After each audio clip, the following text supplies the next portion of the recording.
సమర్థరామదాసు గారికి భోలేరామ్ అని శిష్యుడు ఉండేవాడు. సమర్థరామదాసు గారు ఉత్తర భారతదేశానికి వెడుతూ రే రామచంద్రమూర్తికి ప్రతిరోజు నైవేద్యం పెట్టరా అన్నారు. ఆయన ఏదో నైవేద్యం పట్టుకెళ్ళి అక్కడ పెట్టాడు. తినలేదు సీతారాములు. నువ్వు తినకపోతేవా, నా కోసం కాదు, మా గురువు గారు చెప్పారు తినన్నాడు. ఆయన తినలేదు. నువ్వు తినకపోతే నేను గురువు గారికి ఇచ్చిన మాట పోతుంది, తింటావా తినవా ఆయన ఊరుకున్నాడు. ఆయన తల కొట్టేసుకోవడం మొదలెట్టాడు. మా గురువు గారికి తెలిస్తే ఏమైపోతాను, నేను గురువు గారికి ఇచ్చిన మాట పోయిందని తల కొట్టుకున్నాడు. వెంటనే గబగబా రాముడు సీతమ్మ తినేశారు. అంతా తినేశాక మా గురువు గారు మిగిలిన ప్రసాదం తినేసేవారు. అంతా తినేశారు, నేనేం తినాలన్నాడు. అయ్యి బాబో ఇదొక్కడ కూడా నీకు అట్టేసి పెడతానని సీతమ్మ అట్టేసి పెట్టి తీరా అట్టేసి అరిటాకులో పెట్టాకన్నాడు. మా గురువు గారికి అట్లంటే చాలా ఇష్టం, నేను మా గురువు గారికి పెట్టకుండా తిన్న మా గురువు గారి దగ్గరికి ఎడతానని పరిగెత్తడం మొదలెట్టాడు. ఇదే గురువు గారు కాశీ వెళుతున్నారా, ఎక్కడికో వెళ్ళిపోయినప్పటికీ నువ్వు ఎప్పటికట్టట్టు కడతావు, తినరా నాయన అంది సీతమ్మ.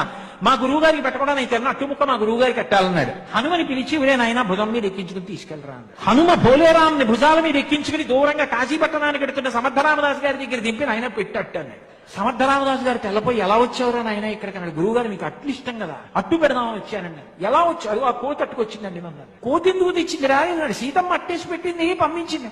ఒరే కోతి ఏమిట్రా, హనుమరా మహానుభావుడు భుజాల మీద ఎక్కువచ్చా. గురువు గారు హనుమో సీతమ్మో పక్కకు వదిలేయండి, మీ కట్టిట్టేనా లేదా నాకంతే. సమర్థరామదాసు గారు అట్టుముక్క తిన్న తర్వాత మళ్ళీ హనుమ భుజాల మీద కూర్చుని మళ్ళీ దేవాలయానికి వెళ్ళిపోయాడు. ఆయన పోనీ గురువు గారు తేలలేదు. గురువు మాట, గురువు గౌరవం అంతే.